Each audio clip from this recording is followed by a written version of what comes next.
Asas bahasa Al-Quran, kita tengok petunjuk kita ya, apa yang kita akan pelajari iaitu kata fungsi yang telah kita selesaikan dengan 11 siri ya, haraf, dan sekarang kita akan masuki kata nama isim.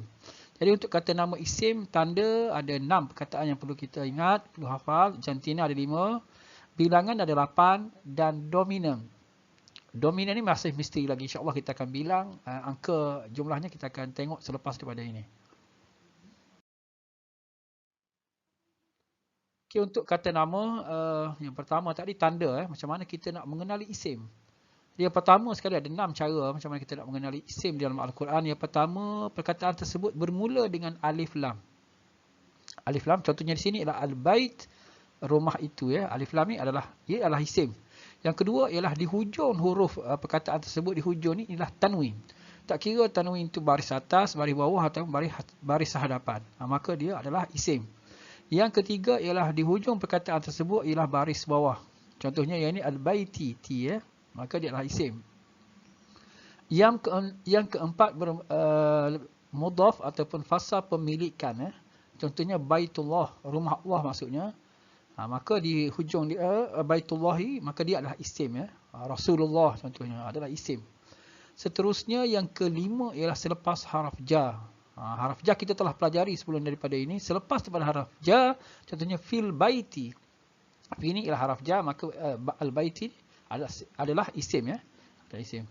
Seterusnya ialah selepas haraf nida. Haraf nida kita telah pelajari iaitu ya Ahmad, maka Ahmad ni adalah isim. Seterusnya ialah jantina. Jantina di dalam bahasa Arab, Argentina ni bukanlah jantina macam manusia lelaki perempuan saja, tetapi perkataan tersebut adalah dikira sebagai muannas ataupun muzakkar. Muannas ni ialah perempuan, muzakkar ialah lelaki. Contoh perempuan ialah semua bernama perempuan, contohnya nama Fatimah, Zainab, itulah perempuan, itulah dikira isim perempuan lah. Contoh lain ialah yang huruf tu di hujung perkataan tersebut dengan ta marbutah. Macam ni jannatun. Okey, jannatun adalah syurga. Ini adalah dikira sebagai muannas, sebagai perempuan. Seterusnya di hujung perkataan tersebut ada huruf ra ni ya ni. Contohnya busyra. Busyra ialah berita gembira. Adakah dia ada ni, maka dia dikira sebagai isim perempuan. Jantina perempuan. Di hujung perkataan tersebut contohnya hamra'u, huruf hamzah hamra'u, ada hamzah ni, alif hamzah ni, maka dia dikira sebagai jantina perempuan. Ada 3 ciri dia. Okey, yang keempat ialah bahagian tubuh badan manusia yang berpasangan, contohnya tangan, kaki, telinga, bibir, semua tu ada pasangan, maka dikira sebagai jantina perempuan juga. Yang kelima ialah perkataan contohnya ada pasangan, contohnya dalam Al-Quran seperti syurga dan neraka. Dikira sebagai jantina perempuan juga, isim perempuan. Muannas. Termasuk juga bumi, langit, matahari dan juga bulan. Okey, semua itu dikira sebagai isim perempuan. Selain daripada itu, isim lelaki. Ingat gitu je. Selain daripada yang disebutkan tadi, 5 perkara tadi, 6 perkara termasuk nama-nama perempuan tadi, maka dia adalah isim jantina lelaki. Seterusnya yang ketiga ialah bilangan. Bilangan untuk lelaki, kita ada sini ialah isim lelaki muzakkar. Melibatkan bilangan ni melibatkan 1, 2 dan 3. Bahasa Melayu mungkin sukar juga kita nak buat perbandingan. Tapi dalam bahasa Inggeris dia ada singular dan plural. Singular tu untuk satu orang, plural tu lebih pada 2 ke atas. Tetapi dalam bahasa Arab ada 3. Sama juga bahasa Inggeris, cuma dia 2. Bahasa Inggeris yang 2 tu terus dah jadi jamak dah. Jadi dalam bahasa Arab ada 3 kategori. Iaitu mufrad 1, contohnya orang lelaki dikenali sebagai lelaki beriman, dikenali sebagai mukmin. Okey, bila 2 orang ditambah dengan alif nun ya sini, baris atas alif nun, jadi mukminani, ataupun ditambah dengan ya nun, baris atas ini ya nun. Jadi mukminaini. Okey, ini 2 orang lelaki ya. Okey, jamak salim ditambah dengan waw nun ataupun ya nun ya. Yang ni insya-Allah kita akan tengoklah kenapa guna waw nun, kenapa guna ya nun. Okey, untuk lelaki beriman, ramailah maksudnya mukminuna atau mukminun. Maksudnya Quran banyak jumpa orang lelaki yang beriman. Ataupun mukminina, ni bagi bawah ni. Mungkin lepas haraf ja ke. Okey, jadi mukminina, sama ini adalah untuk jamak salim lebih daripada 3 ataupun lebih ke atas lah.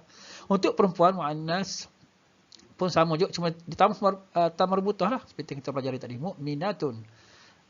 Kalau dua orang ditambah dengan alif nun, ta alif nun, jadi mukminatani ataupun mukminataini, dua orang perempuan, perempuan yang beriman. Kalau tiga ke atas ditambah dengan alif ta, jadi mukminatun ataupun mukminatin. Ini untuk perempuan.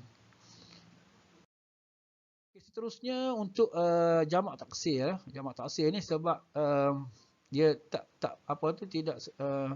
tidak sistematik dia punya perubahan dia berlaku ya. Sebab tu di sini ada terujuk kamus. Okey, untuk mufrad satu dikenali sebagai kitabun. Okey, untuk dua buah kitab ditambah alif nun macam tadi, kitabani ataupun kitabaini. Okey, untuk jamak taksir yang ni kena tengok kamus ya. Kena tengok kamus. Okey, untuk ataupun kutubun. Kitab ya. Okey, seterusnya kita melihat isim dominan. Dominan ni maksudnya yang menguasai lah, yang melibatkan banyak patah perkataan. Kalau kita tengok sini, dominan dipecahkan kepada 5 isim ya. Satu isim dhamir ada 28.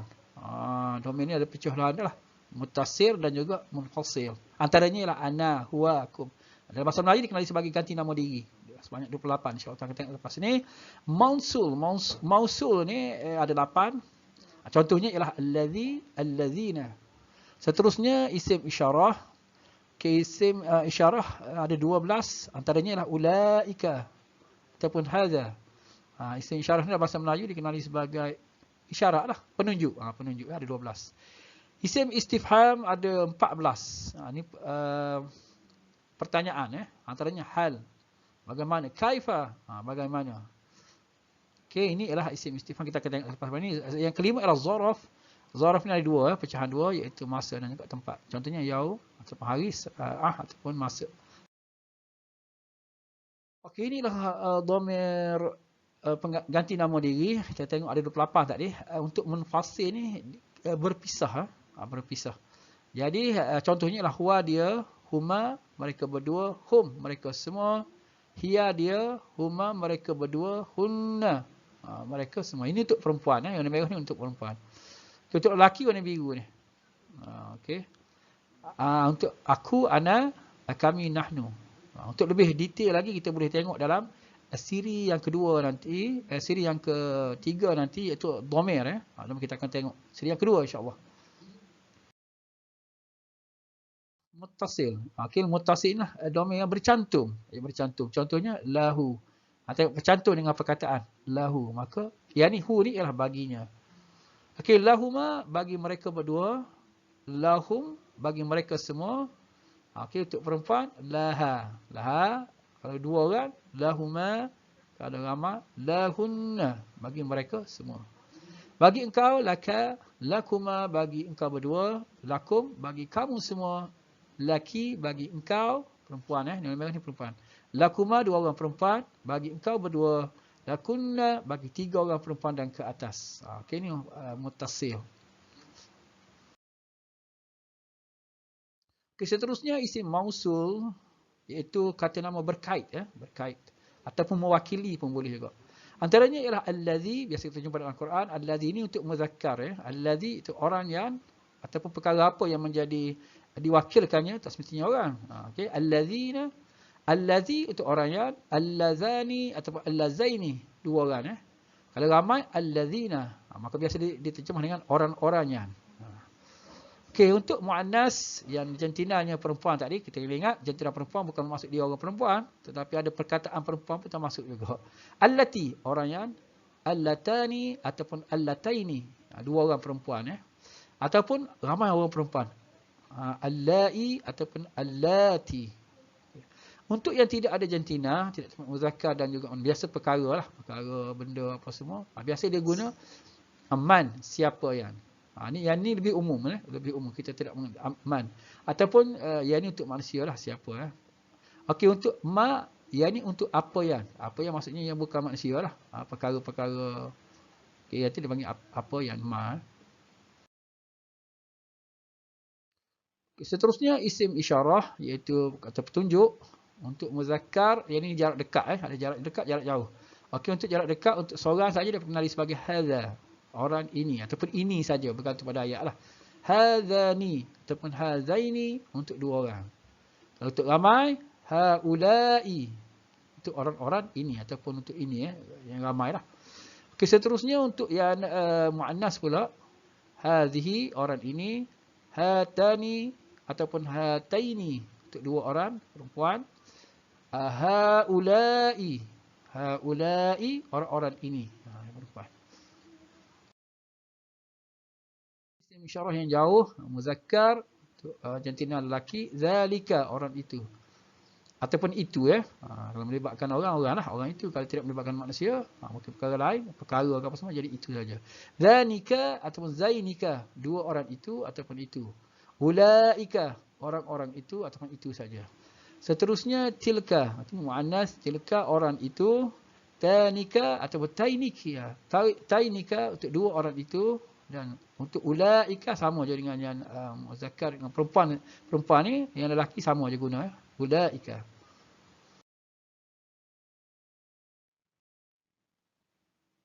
Okey, untuk kita jumpa juga di dalam Al-Quran di mana disambung macam ni liman.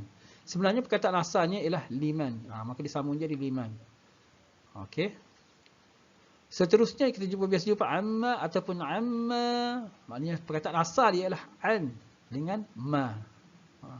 An ini maksudnya tentang kita dah tengok ni tentang ma apakah. Min ma. Sebenarnya min ni, mimma ni ialah perkataan asalnya ialah mimma. Dicampur yang fi ma, ini mudahlah, fi dengan ma. Ini antara gabungan lah.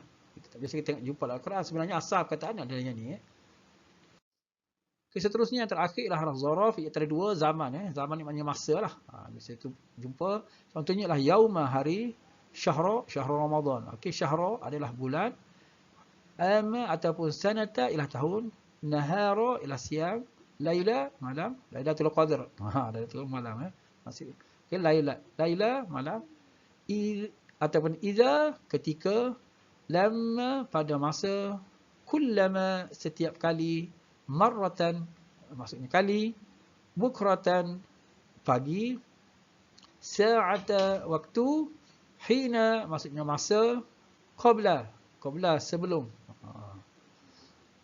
Solat apa ni? Solat sunat lah. Sebelum subuh. Qabla subuh. Ataupun ba'da, selepas. Abadan maksudnya selamanya. Okay, seterusnya makan. Makan bukan makan kita tu, waktu eat makan. Ini makan ni maksudnya tempat dalam bahasa Arab Huna di sini, hunalika di sana, khilala di celah-celah, ma'a bersama, ladun di sisi, haula sekeliling, inda di sisi, baina di antara, yamin kanan, shimali kiri, khalfa belakang, wara'a belakang, fauqa atas, tahta bawah, haitsu di mana-mana. Okey, ini adalah contoh haraf makan. Okey, inilah hafalan kita dalam isim ni adalah lebih kurang 111 perkataan. 111 perkataan yang menguasai isim ni, insya-Allah kita kena hafal lah. Sebelum ni kita telah hafal 37 perkataan. Ini menjadikan kita telah menghafal 148 insya-Allah. Jadi kita hafal dan kita tahu apa penggunaan dia.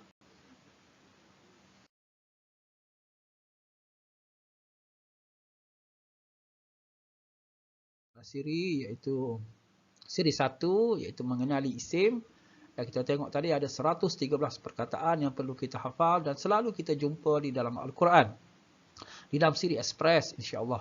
Untuk pengunjung yang ingin menguasai lebih detail, lebih berhalusi, lebih tu boleh berkunjung. Sekarang insya-Allah kita akan bersama dengan siri yang 2, siri 2 itu isim. Kita nak mengenali isim dalam Al-Quran dengan lebih detail lagi insya-Allah bersama dengan saya dan siri yang kedua nanti insya-Allah. Assalamualaikum warahmatullahi wabarakatuh.